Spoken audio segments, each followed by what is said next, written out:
I touched or every single card that I got. And then when I'm emailing them, guess what? I'm emailing them with every other person they met at that convention, at that conference.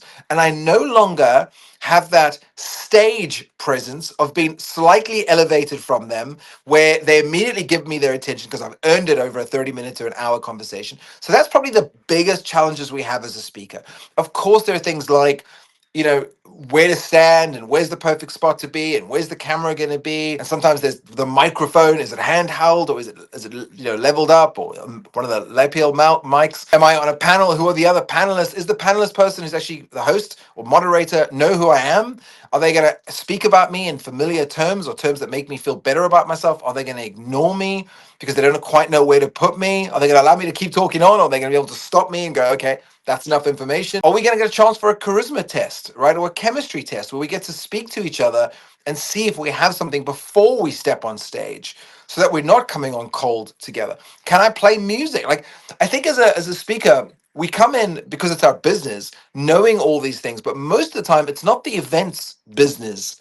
The events business is just to look after its attendance, just to look after the conference people. So they just like get someone on that stage and get them off, and we'll worry about everything else. And if it's not good, well, we'll just never hire that person again, right? And if we didn't get it right, well, that's okay. That's their fault. They didn't do a good job. And I spoke at a media event last year in London, and I got there and I immediately said to the organizer, I think you're going to need more chairs. And he laughed. He said, no, this is more than enough. All of you have the same. And I was like, I promise you, I will be packed. People will start coming in, and then I'm quite loud. More people will come in, then people will stand, then people will feel weird because they're standing, and they'll keep walking.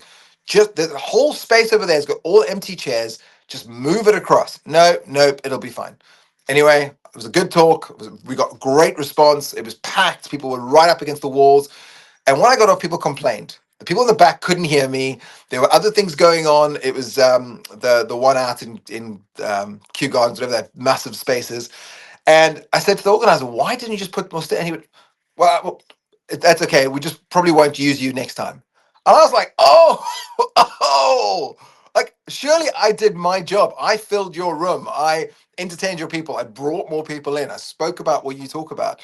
But I think that's easier. And again, I think when you're talking to someone who works for something, a staff member, it's very different to an owner. An owner cares about making money and saving money. A staff member just wants to look good. And if you're going to make them look bad by saying they didn't put out chairs, or they didn't put out the right microphone, or they didn't get the spotlight, or they didn't press go at the right time, or cut me off at the right time for timing, well, they don't want to say that. It's much easier later on when the boss says, "How was it?" And they go, "That guy was not a good speaker. Nah, we should skip him for next year. Don't hire him again."